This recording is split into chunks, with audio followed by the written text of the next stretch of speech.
پہلے تفصیل سے کی ہے. ایک عشرہ محرم مکمل ویسے تو ہر مجلس کے اندر اور ہر گفتگو میں اس طرف اشارہ ہوتا ہے، بعض میں مفصل اور بعض میں مجمل، لیکن اس عنوان پر تفصیلی گفتگو عاشورہ بعنوان مکتب میں ہوئی ہے کہ کیوں ائمہ اطہار علیہم السلام نے تمام معصومین کے باوجود فقط زیارت حسین علیہ السلام پر تاکید فرمائی ہے. خود معصومین زائر حسین بھی بنے ہیں اور زیارت امام حسین علیہ السلام کی تاکید فرمائی ہے. بھائی کہ رسول اللہ کی زیارت سب سے افضل زیارت ہے، امیر المومنین کی زیارت افضل زیارت ہے، جناب سیدہ طاہرہ سلام اللہ تعالی علیہا کی زیارت افضل زیارت ہے، اسی طرح دیگر ائمہ اطہار. لیکن اگر ہم منابع دین میں دیکھیں، روایات اور احادیث معصومین علیہم السلام میں دیکھیں تو زیارت امام حسین ایک الگ باب ہے، معمول کی زیارات کا حصہ نہیں ہے. یہ امام حسین علیہ السلام کی شخصیت، مقام، یہ الگ اہمیت کے ساتھ بیان ہوا ہے. مبلغین نے اس کو مخلوط کر دیا ہے، عام زیارات کے ساتھ اس کو جوڑ کر ایک عمومی زیارت کے طور پر اس کو ثواب والی زیارت میں اس کو منتقل کر دیا ہے. باقی جو زیارات ہیں جیسے زیارت روضہ اطہر رسول اللہ صلی اللہ علیہ وآلہ وسلم، اجر و ثواب کے لیے اور بہت فضیلت ہے، اس کی حقیقت میں فضیلت ہے. رسول اللہ کا اپنا بھی فرمانا ہے کہ جو میری روزے کی، میری قبر کی زیارت کے لیے آئے گا اس کے لیے اللہ نے بہت عظیم مقام ہے، اس کے گناہ معاف ہو جائیں گے. یہ اجر و ثواب کی زیارت ہے اور دیگر معصومین کی. لیکن امام حسین علیہ الصلوۃ والسلام کی زیارت حج کی مانند ہے، حج کے وزان پر ہے، حج کا متبادل نہیں ہے، حج کا تکملہ ہے، حج کی تکمیل ہے، حج کا تتمہ ہے. یعنی وہ عمل جو حج میں علامتی طور پر ہوتا ہے وہ کربلا میں حقیقی طور پر ہوتا ہے. جس طرح حج نقش قدم ہے حضرت ابراہیم علیہ الصلوۃ والسلام کا اور آپ کے خاندان کا، کربلا نقش قدم ہے امام حسین اور آپ کے خاندان کا. اور وہاں قدم، وہاں فرد 3 تھے اور قدم 3 تھے، یہاں پر فرد 72 ہیں اور قدم 72 ہیں. اور ہر کردار حقیقی ہے، علامتی نہیں ہے. ہر کردار حقیقت میں اس منزل سے گزرا جس سے حضرت ابراہیم کو روک دیا گیا، وہاں تک نہیں جانے دیا گیا. لیکن کربلا میں یہ سب کردار اپنے اس آخری منزل، آخری حد تک پہنچائے گئے ہیں. اس لیے حج کی حقیقت کو سمجھنے کے لیے ضروری ہے، چونکہ روایات زیارت امام حسین میں دیکھیں تو ایک دن جو سب سے افضل دن قرار دیا گیا ہے زیارت کا، یوم عرفہ ہے. کچھ دیندار اور کچھ علماء اس قسم کی روایات میں جب آتے ہیں تو ان کا ذہن تردید کا شکار ہو جاتا ہے کہ شاید یہ ٹھیک نہیں لگتی. یہ تو حج کے مقابلے میں، حج کے دن لوگوں کو 9 ذی الحجہ روز عرفہ ہے، 9 ذی الحجہ مکہ میں اور میدان عرفات میں حاضر ہونے کا دن ہے، تو کربلا میں کیوں بلایا گیا ہے؟ اس کو خصوصاً جب مخالفین، معاندین جب شبہات کرتے ہیں نامعقول قسم کے، اور کمزور شیعہ، کمزور مومن جو ان کا جواب نہیں دے سکتے، وہ عموماً تردید کر دیتے ہیں کہ یہ واقعہ ایسا ہوا ہی نہیں ہے. کیا ہے یہ کام باز نے، متدین لوگوں نے اور علماء نے، کہ یہ روایات جن میں عرفہ کے دن زیارت سید الشہداء کی فضیلت ہے، انہیں کوشش کی ہے کہ کسی طرح ضعیف قرار دیں. عزیزان، یہ روایات در حقیقت روح حج بیان کرنے کے لیے ہیں. امام حسین علیہ السلام نے حج سے ہی قیام شروع کیا، اور اس کے اندر بہت نکتہ ہے بڑا. حج موقع ہے قیام کا. حج سے امام عصر اجل اللہ تعالی فرج و شریف بھی حج سے اپنے قیام کا آغاز کریں گے، مکہ سے، کعبہ سے اپنے قیام کا آغاز کریں گے۔ امام حسین علیہ السلام نے بھی کعبہ سے اور مکہ سے اپنے قیام کا آغاز کیا ہے۔ حج اگر انسان حقیقت حج کو نہ سمجھے تو ایک رسم بن جاتی ہے جیسا کہ ہے، اور کربلا بھی رسم بن جاتی ہے جیسا کہ بنی ہوئی ہے۔ نسلوں کے اندر کربلا ایک رسم سوگ اور غم کے طور پر، جس طرح حج ایک رسم اور محض ایک ظاہری عبادت کے طور پر بجا لایا جاتا ہے، جس کے نتیجے میں ہم دیکھتے ہیں کہ حاجی حج کے بعد اس کے اندر وہ صفات ابراہیمی، وہ نقش ابراہیمی، وہ طرز ابراہیمی دور دور تک نظر نہیں آتا۔ بہت سارے لوگ حج کیے ہوئے ہیں، اکثریت مومنین کی حج کیے ہوئے ہوتے ہیں جن کو توفیق ہے اللہ تعالیٰ کی، اور کچھ ایسے صاحبان توفیق ہیں جو حج کے ساتھ زیارات سے بھی مشرف ہو آتے ہیں، حج و زیارت کو اپنے لیے بڑا اعزاز سمجھتے ہیں، اور ہے بھی حقیقتاً۔ لیکن ان دونوں کی زندگیوں میں، زائرین کی زندگیوں میں طرز حسینی مشاہدہ کریں اور حاجیوں کی زندگی میں طرز ابراہیمی دیکھیں، دور دور تک اس کا کوئی شائبہ نظر نہیں آتا، چونکہ اجر کے لیے اور ثواب کے لیے، اجرت کے لیے جاتے ہیں۔ حج پر نہیں جاتے ابراہیمی مشق کرنے کے لیے، زیارت پر بھی نہیں جاتے حسینی مشق کرنے کے لیے، ثواب کے لیے جاتے ہیں، اجر کے لیے جاتے ہیں۔ اور ایسا کثرت سے ہوا۔ امام حسین علیہ السلام جب قیام فرمایا، اس قیام کے دوران کتنے لوگوں تک کو ثواب پہنچایا جو امام کے ساتھ نہیں آئے۔ امام سے التماس دعا کی اور امام نے ان کے لیے دعا کی، یا امام سے انہوں نے کوئی مشورہ مانگا اور امام نے انہیں بہت خوبصورت مشورہ دیا، اور انہیں اس طرح دنیاوی اور اخروی اجر تک پہنچا دیا۔ اجر لوگوں تک پہنچا دیا، لیکن مومن امام حسین کے ساتھ چل کر اپنی منزل تک نہیں پہنچ سکا۔ حاجی کیوں بے بہرہ ہوتا ہے روح ابراہیمی سے، اور زائر اور عزادار حسین کیوں بے بہرہ ہوتا ہے عملی زندگی میں حسینی کردار سے اور حسینی سیرت سے؟ اس لیے کہ دونوں رسم بجا لاتے ہیں، رسم حج اور رسم عزا، رسم زیارت بجا لاتے ہیں۔ رسم سے انسان کو فقط ایک احساسات کو تسکین ملتی ہے۔ یہ بارہا رسومات کیوں مقبول ہوتی ہیں؟ رسومات میں انسانوں کو کیا ملتا ہے؟ اتنا خرچہ بھی کرتے ہیں اور وقت بھی دیتے ہیں، دلچسپی بھی لیتے ہیں، بہت اہتمام کرتے ہیں رسومات کے لیے۔ فائدہ کیا ہوتا ہے رسومات کا؟ دنیاوی و اخروی فائدہ کیا ہوتا ہے؟ رسومات کا فائدہ یہ ہے کہ انسان کے اندر جذبات ہیں اور احساسات، ان احساسات کو رسومات تسکین دیتی ہیں، اور یہ انسان کی نفسیاتی ایک کیفیت ہے کہ جو چیز انسان کے جذبات اور انسان کے احساسات کو تسکین دے، انسان اس سے پرسکون ہو جاتا ہے، مطمئن ہو جاتا ہے۔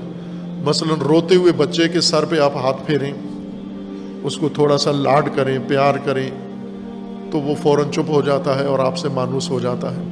آپ نے اس کو دنیا کے لیے کچھ دیا، پیسے دیے نہیں دیے، کھانا دیا، کچھ بھی نہیں دیا، آپ نے صرف شفقت کا ہاتھ اس کے سر پہ پھیرا ہے، اس کے مجروح احساسات کو تسکین دے دی ہے آپ نے، فوراً چپ ہو جاتا ہے۔ اس کی آخرت کے لیے بھی کچھ نہیں ہوا، اس کی دنیا کے لیے بھی کچھ نہیں ہوا۔ اسی طرح رسومات کا بھی یہی فائدہ ہوتا ہے۔ جب انسان کوئی بھی دنیاوی یا دینی رسم بجا لاتا ہے، اس رسم کے بعد انسان کے اندر ایک احساساتی تسکین پیدا ہو جاتی ہے، جس سے بہت خوش ہوتا ہے کہ میں نے یہ کام انجام دیا ہے۔ خوب حج اور زیارت اور عزاداری دونوں میں تسکین احساسات کی حد تک حاجی اور زائر و عزادار دونوں آئے ہیں، تسکین احساسات سے آگے نہیں بڑھے۔ آگے طرز ابراہیمی، کردار ابراہیمی، سیرت ابراہیمی، نقش ابراہیمی اپنی زندگیوں میں اتارا نہیں ہے۔ اگر کوئی حاجی تو آپ بتائیں، میری غلط فہمی دور کریں، میں خود اس کی زیارت کے لیے جاؤں، دنیا کو بھی کہوں کہ کعبہ جانے سے پہلے اس حاجی کی زیارت کر کے جاؤ کہ جب سے حج کر کے آیا ہے اس کی زندگی ابراہیمی زندگی بن گئی ہے، اس کی زندگی میں کردار ابراہیمی آ گیا ہے، واقعاً کعبہ کی طرح اس کی زیارت کا اجر ہوگا۔ اور بتائیں ایسا حاجی اگر کہیں کسی ملک میں، پاکستان میں یا غیر پاکستان میں ہے، حج کر کے آنے کے بعد ابراہیمی بن گیا ہو، مقام ابراہیم پہ کھڑا ہوا ہے، مقام ابراہیم کے پیچھے کھڑے ہو کے اس نے نماز پڑھی ہے، اور طواف وہ راستہ جو ابراہیم نے کعبہ کے گرد طے کیا تھا اس نے بھی وہی 7 چکر لگائے ہیں، اور حاجر کے نقش قدم پر بھی چلا ہے، 7 دوڑیں صفا و مروہ کی لگائی ہیں، پھر ابراہیم کے طریقے پر شیطان کو کنکریاں ماری ہیں، پھر جانور ذبح کیا ہے، سر منڈوایا ہے، یہ سارے کام کر کے آیا ہے۔ اب زندگی میں آ کر دیکھیں اس کی زندگی میں کیا فرق پڑا ہے، کیا ابراہیمی رنگ اس کی زندگی میں آیا ہے؟ آیا واپس آ کر حج سے شرک سے بیزار ہو گیا ہے؟ اپنے آزر چچا سے یا آزر باپ سے بیزار ہو گیا ہے؟ اپنے گھر کے اندر مشرک کو اس نے کچھ کہا ہے، اس سے دوری اختیار کی ہے؟ اپنے محلے میں اور اپنے شہر میں بت قدہ ویران کیا ہے؟ کوئی بت توڑا ہے، کوئی بت شکنی کی ہے، کسی شرک کے مظہر کو مسمار کیا ہے؟ نہ، کچھ بھی نہیں کیا ہے۔ پھر یہ حج کر کے تو نہیں آیا جیسا امام سید ساجدین علیہ الصلوۃ والسلام نے اس زہری کو کہا تھا اور شبلی کو کہا تھا کہ ما حجاجتا، تو نے حج نہیں کیا۔ جب امام نے اسے پوچھا احرام باندھا تو کہنے لگا باندھا ہے۔ لبیک کہی، کہا لبیک کہاں ہے؟ کہا پھر طواف کیا، کہا طواف بھی کیا ہے۔ سعی کی صفا مروہ میں، کہنے لگا میں نے سعی بھی کی ہے۔ ہر عمل جو امام پوچھتے گئے تو جواب ہاں میں اور مثبت دیتا گیا کہ یہ کیا ہے۔ اور پھر امام نے جب فرمایا کہ جب تو احرام باندھ رہا تھا تو یہ نیت کی تھی کہ میں لباس معصیت اتار کے، لباس شرک اتار کے لباس توحید اور لباس اطاعت زیب تن کر رہا ہوں، یہ نیت کی ہے؟ کہنے لگا نہیں، یہ نیت تو نہیں کی، میں نے صرف قمیض اتاری، تولیہ لپیٹ لیا، صرف اتنا کام کیا۔ امام نے فرمایا ما حجاجتا، حج نہیں ہوا تیرا، جب تیرے اندر وہ ساری چیزیں آئی ہی نہیں ہیں۔ جس طرح ابراہیم نے اس طرح سے لباس اطاعت زیب تن کیا اور حرم خدا میں قدم رکھا کہ پھر ابراہیم نے ایک قدم پر بھی فرمان خدا کو نظر انداز نہیں کیا۔ حاجی کتنے فرمان روزانہ پائمال کرتا ہے اللہ کے، اپنے گھر میں، اپنی دکان پہ، اپنے معاشرے میں، اپنے خاندان میں، اپنی قوم میں، اپنے ملک میں، ہر روز سینکڑوں فرمان اللہ کے پائمال کر کے پھر حاجی بنتا ہے۔ عزادار امام حسین اور زائر امام حسین، یہ کیا رنگ اس کے اندر حسینی آیا ہے؟ کیا اس نے امام حسین علیہ السلام کا کوئی رنگ، کوئی سیرت، کوئی چیز اپنی زندگی میں آنے دی ہے؟ تبدیلی آئی ہے اس کے اندر عزاداری کے بعد، عشرہ محرم گزرنے کے بعد اور ماہ محرم گزرنے کے بعد اور پھر زیارت سید الشہداء سے مشرف ہونے کے بعد؟ صرف رسم بجا لائیے تسکین جذبات و تسکین احساسات کے لیے، اپنی زندگی میں حسینیت کو اور حسین کو نہیں آنے دیا۔ آپ کے زمانے میں کیا وہ ساری چیزیں نہیں ہیں جن پر امام حسین علیہ السلام کو رنج تھا، احتجاج تھا، اعتراض تھا؟ ان میں سے کس چیز پر ہمیں عزادار کو اعتراض ہے؟ کیا یزیدیت ختم ہو گئی کربلا میں، پھر اس کے بعد یزیدیت نہیں آئی؟ آج کی یزیدیت کہیں زیادہ طاقتور ہے اس یزید سے جس کے مقابلے میں امام حسین علیہ السلام نے قیام کیا۔ زائر و عزادار اس کی زندگی میں، اس کے انداز زندگی میں، سیرت زندگی میں، کیا امام حسین علیہ السلام کی طرح ایک دن بھی گزارا ہے ہم نے؟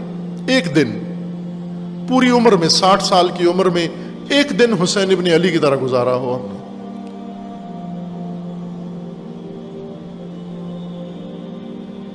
بھلے رسومات انجام دی ہیں، تسکین حاصل کی ہے۔ یہ اسوات جو اللہ تعالیٰ نے مقرر فرمائے ہیں، اسوہ حضرت ابراہیم و اسوہ حضرت امام حسین علیہ الصلاۃ والسلام، یہ تقویٰ کا عملی نمونہ ہے۔ یہ تقویٰ ہے۔ اس سے ہٹ کر تقویٰ ایک تخیل ہے۔ اگر ابراہیمی انداز نہیں پیدا ہوا، ابراہیمی نگاہ پیدا نہیں ہوئی، توہم ہے تدین کا، دین نہیں ہے۔ اگر حسینی انداز و حسینی طرز ہماری زندگی کی نہیں بنی، توہم ہے تدین کا، دین سے باہر ہیں۔ دین سے باہر بیٹھ کر ہمدردی رکھتے ہیں، جس طرح کربلا سے باہر بیٹھ کر اظہار ہمدردی بہت سو نے امام حسین علیہ السلام کے ساتھ اظہار ہمدردی کیا۔ جب ان تک خبر پہنچی تو دکھ کیا، روئے، عزا کی، لیکن امام علیہ السلام کے ساتھ شامل نہیں ہوئے۔ کوفہ میں ایسے بہت سارے تھے، جب امام حسین علیہ السلام کو دعوت دے رہے تھے تو وہاں میٹنگ کر کے، کوفہ میں شیعوں نے میٹنگ کی وہاں سلیمان ابن سرد کے گھر میں اور مختار ثقفی کے ہاں، اور خطوط لکھنے کا فیصلہ کیا، اور پھر خطوط لکھے، برمار کر دی خطوط کی۔ بعض روایات میں 12,000 اور بعض میں 18,000۔ اب ممکن ہے خطوط اتنے نہ ہوں، لیکن افراد اتنے تھے جن کے دستخط تھے خطوط کے اوپر۔ امام حسین علیہ السلام کو طلب کیا۔ امام نے جب رخ کیا عراق کا، کوفہ کا، اور پھر حضرت مسلم کے ساتھ جو ماجرا پیش آیا، اپنا سفیر بھیجا، وہیں پر کوفیوں کی حقیقت کھل گئی، پول کھل گیا۔ کوفیت بے نقاب ہو گئی، کوفیت عریان ہو گئی۔ کوفیت چھپی ہوئی تھی تخیلات و توہمات کے پردے میں، امام حسین نے ان کی نقاب اتار دی۔ امام حسین نے ان کو بے نقاب کر کے بتا دیا کہ یہ ظاہری تدین کے پردے میں چھپے ہوئے درندے ہیں، بے وفا ہیں، وحشی ہیں، دھوکہ باز ہیں، مکار ہیں، منافق ہیں، اور رسوا ہوئے۔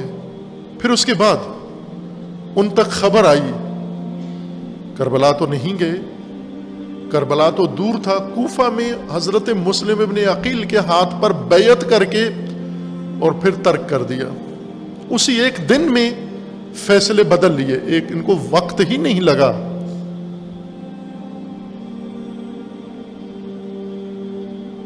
تنہا چھوڑ دیا۔ پھر ان کو خبر ملی امام حسین علیہ السلام کی شہادت کی، کیا عکس العمل دکھایا، فقط روئے۔ پہلا گریہ کب کیا کوفیوں نے؟ جب امام حسین علیہ السلام کہ اہل بیت جب اسیر ہو کر کوفہ کے بازاروں سے گزارے جا رہے تھے، ان کے آنسو نکل آئے، پہچان لیا انہوں نے، دیکھ لیا انہوں نے، رونے لگے۔ یہ پہلا گریہ تھا کوفیوں کا امام حسین پر، جو بی بی زینب کو بہت ناگوار گزرا، بہت ناپسند آیا ان کا رونا، ان کا مکر۔ یہ رونا بھی مکاری کا رونا تھا۔ اور پھر اس کے بعد 3 سال تک کچھ بھی نہیں کیا امام حسین علیہ السلام کے لیے، کچھ بھی نہیں، نہ مجلس کی، نہ عزاداری کی۔ 3 سال تک اپنی معمول کی زندگی گزارتے رہے۔ 3 سال کے بعد انہیں توبہ کا خیال آیا کہ یہ تو بہت بڑا جرم کیا ہم نے، اور جرم کر کے اس کو پی گئے، اور کسی کو احساس تک نہیں ہے۔ پھر یہی لیڈر شیعوں کا سلیمان ابن سرد، اس نے پھر میٹنگ بلائی اور بلا کر کہا کہ غلطی ہوئی، جرم ہوا، ہم سب سے تلافی کرتے ہیں، لشکر بناتے ہیں اور بنو امیہ کے خلاف قیام کرتے ہیں۔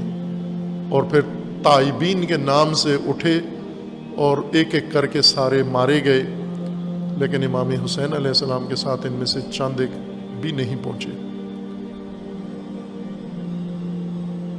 یہ رسوماتی تشیع کی یہ آخر میں انجام یہ ہوتا ہے۔ عزیزان، کیا اس کے بعد کسی کوفہ سے امام حسین کی راہ پہ کوئی نکلا؟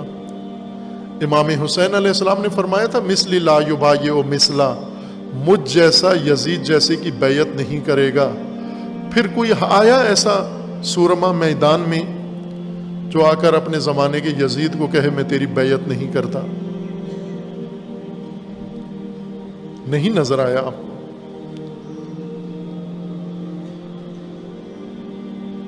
اس لیے کہ رسومات انسان کو حسینی کردار نہیں بناتی، سرمشق کی مشق کرنا حسینی کردار انسان کا بنتا ہے۔ جس طرح رسم حج ابراہیمی کردار نہیں بناتی، روح ابراہیمی کا حج کردار ابراہیمی بناتا ہے۔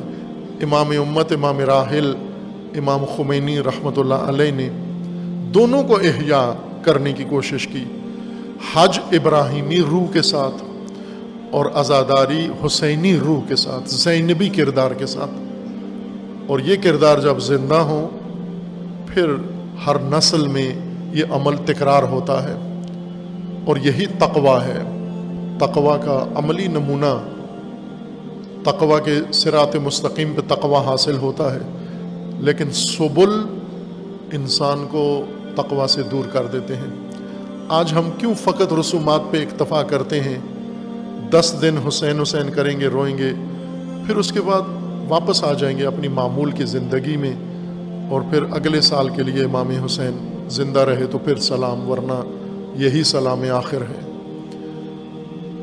اسی طرح ابراہیمی الوداع کر کے، وداعی طواف کر کے آ جاتے ہیں، پھر زندہ رہے، اللہ نے توفیق دی دوبارہ کبھی آ کر یہ رسمیں بجا لائیں گے۔ عزیزان، یہ تقویٰ کے حقیقی مینار ہیں، علامتیں ہیں۔ اگر کسی نے اپنا تقویٰ پرکھنا ہے کہ مقام تقویٰ پر پہنچا ہوں یا نہیں، یہ 2 کردار ہیں اللہ تعالیٰ نے یہ مقرر فرمائے ہیں نمونے، ان کے ساتھ اپنے آپ کو دیکھو، رکھ کر ان کی کردار، ان کی زندگی، ان کے طرز کا کوئی اثر تمہاری زندگیوں میں پایا جاتا ہے، شکر خدا بجا لو۔ اگر نہیں ہے تو پھر پریشان ہو، تھوڑی کوشش کرو تاکہ طرز حسینی و طرز ابراہیمی تمہاری زندگیوں کے اندر پیدا ہو۔